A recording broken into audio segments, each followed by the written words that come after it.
sometimes my brain just hurts from the crazy. Oh!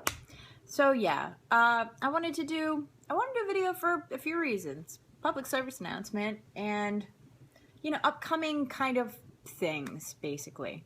Yeah, my health kind of sucks right now, honestly. But I don't know a medium over 35, I'm 35 now, that doesn't have or hasn't had a serious health condition.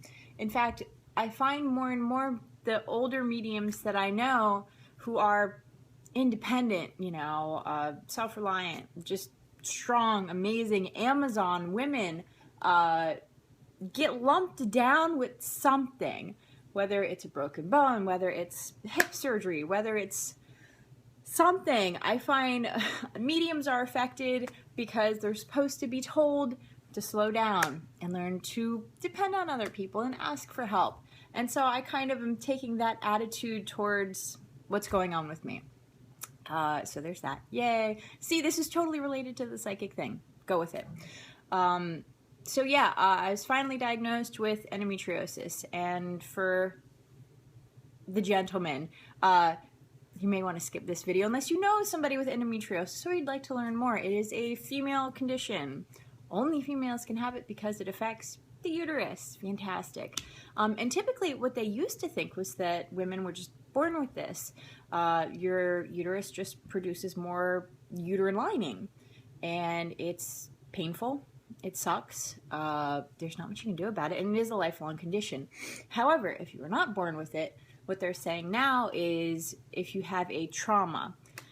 I read that and I was like, it doesn't make sense. But it does, because childbirth is a trauma. It is, especially if you have, you know, stitches internally or a tapestry like me, you know, I yank a kid out. That's what happens. So yeah, and basically what happens is somewhere there's a hole in your uterus. Instead of it repairing itself, your body just produces uterus lining and it slips out the hole. Now, what's amazing about this and why it's so hard to diagnose in women is because it can literally take a year or 2 years even for that to start affecting somebody. Now, the first sign is painful sex. Well, when you're not having sex, it's kind of hard to miss that sign. The next sign is, depending on where the lining grows, because of course your uterus is like a V, right? If there's a hole up top or a hole towards the top, the uterine lining is going to grow towards the top, and that affects your bladder. You could feel like you have a UTI, but not. Or it could be causing a UTI, which not cool. And then it starts to affect your bowels, your intestines, all that unhappy stuff that's just right above everything else. So what I've been going through is, you know, basically taking everything out of my diet and eating nothing fun at all. Although it's hard to eat because eating basically makes you sick, which isn't fun. But that's literally what IBS is. Basically, you eat the wrong thing, you get sick. Eject button hits and it's out whatever end is closest, basically. Fun, yeah, right? Nobody wanted to hear that. I apologize. But this is important. If you think you have endometriosis, these are things you need to talk to your doctor about. And when I first went, I was intimidated. The doctor was like, you can't have that. And I was like, okay. But I do. I went online. I feel like whenever I say I went online, the doctor is like, oh my God, not another one. But take a notepad with notes and say, this is what I've been experiencing. It took us several months of figuring out, hey, the worst symptoms occur right before my period. And that's when all your hormones are like, bam, bam, bam. And your uterine is producing and blah, blah, blah. And then it sheds, right? So the worst symptoms are going to be right before your period. Joy. Yeah. And like, when I say a bad period, I don't mean, you know, we've all had bad periods and it sucks. It really is. You want to lay in bed all day with a heating pad and just kind of die, you know, and maybe eat some cookie dough. But when I say bad period, I mean on the floor, lying in a puddle of your own vomit because you can't move. It's so painful. That's a bad period. Yeah. And the thing about endometriosis is it gets worse. It gets worse and worse and worse and worse and worse and worse and worse, until something happens. You know, a lot of times people actually rupture parts, or parts get twisted because, you know, your intestine, if it gets pushed, it can get blocked. So like, it is a really serious condition that I absolutely talk to your doctor. And if your doctor isn't listening, if your doctor is just shutting you down, find another doctor. Please, please, please. This is your body. You're going to have it all of your life. They may have gone to school for like 50 years, but you know what? You have had this body your entire life. It is your responsibility to be your own advocate, okay? What else? Oh, so how they try to fix it. Because again, if you're thinking this is it, this is something that you should be prepared for. If you have not had kids and you're trying to have kids, they will want to do surgery to try to remove the scar tissue. It will come back. It's the whole condition. It'll come back. If you're not trying to have kids, they will try to adjust your hormone levels with birth control. So we tried the birth control where you don't bleed. I was on Jolessa, the generic whatever, where you don't bleed. And it wasn't enough for me. I still had symptoms. I still had a lot of pain.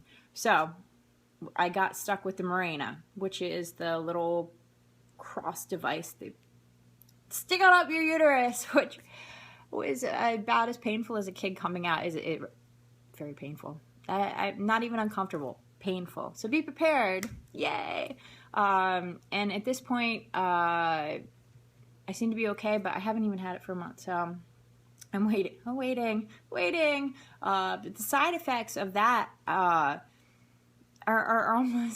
almost not worth it, because, you know, you stick 5 years of a hormone up your box, something's gonna happen, and it's not always good stuff. So yeah, there's that.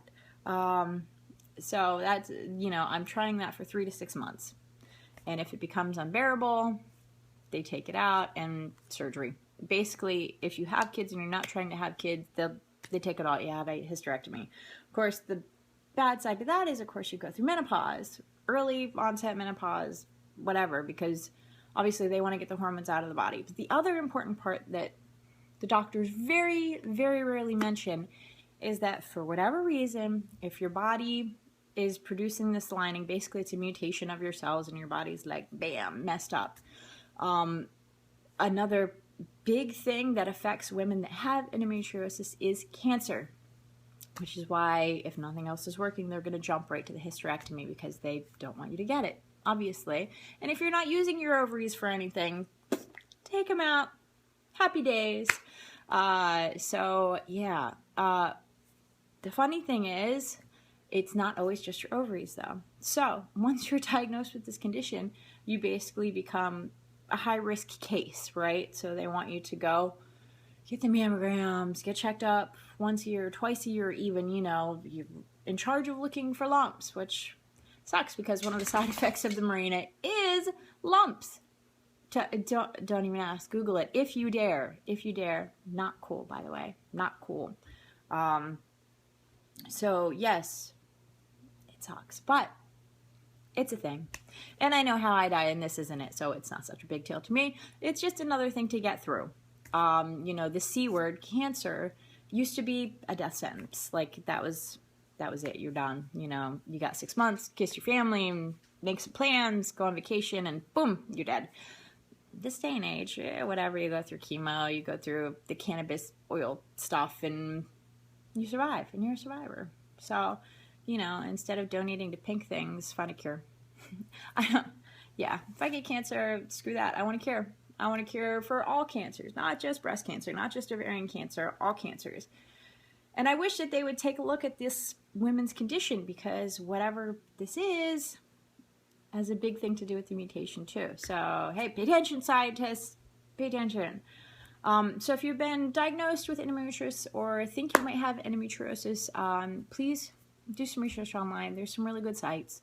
You know, if you are thinking about switching your birth control, please do research, especially now that it's so cheap. Yay.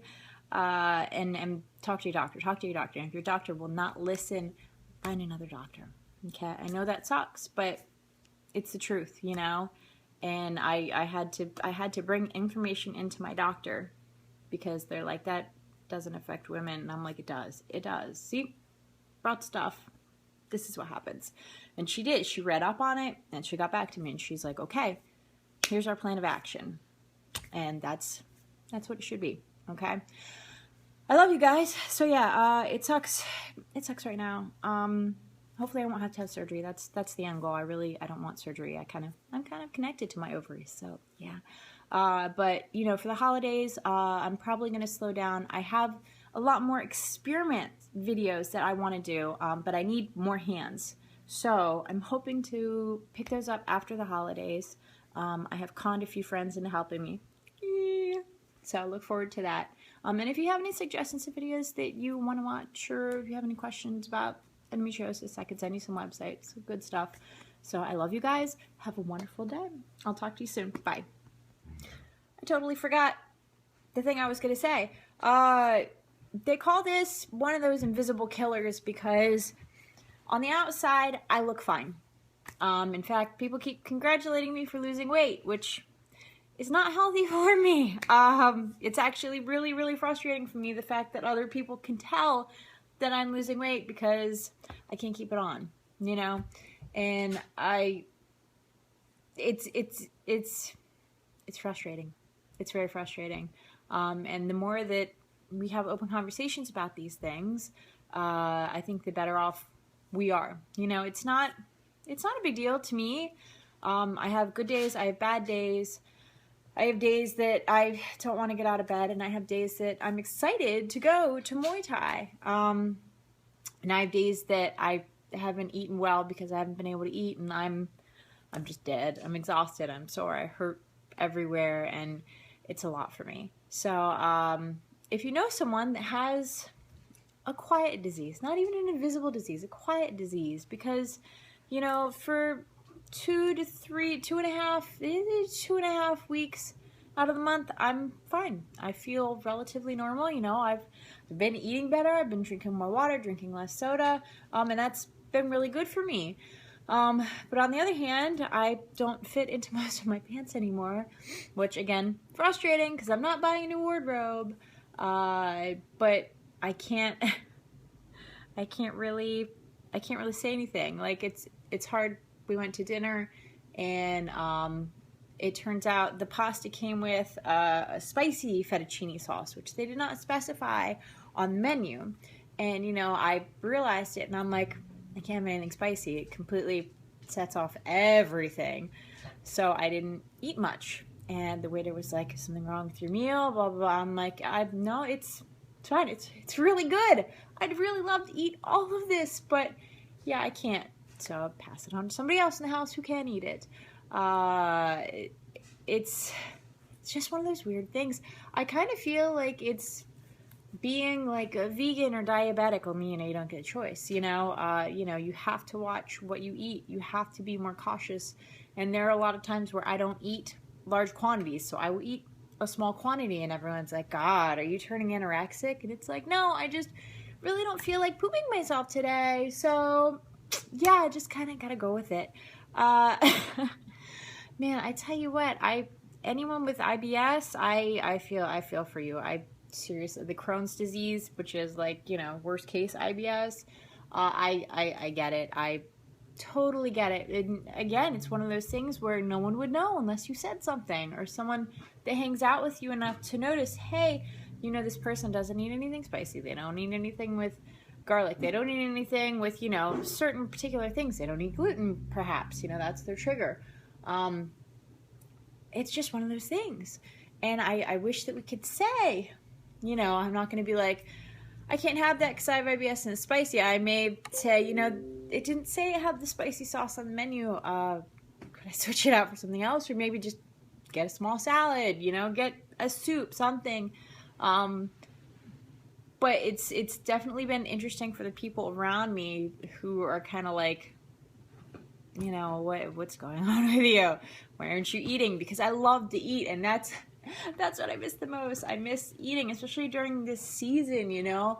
I would give myself 10 pounds to bulk up for the winter because hello, yeah! All the cookies, all the cheesecake, all the delicious ham, everything, and yeah, so life lesson, I think. But I do love you guys. Please be kind, because we don't know what kind of battle everybody is fighting.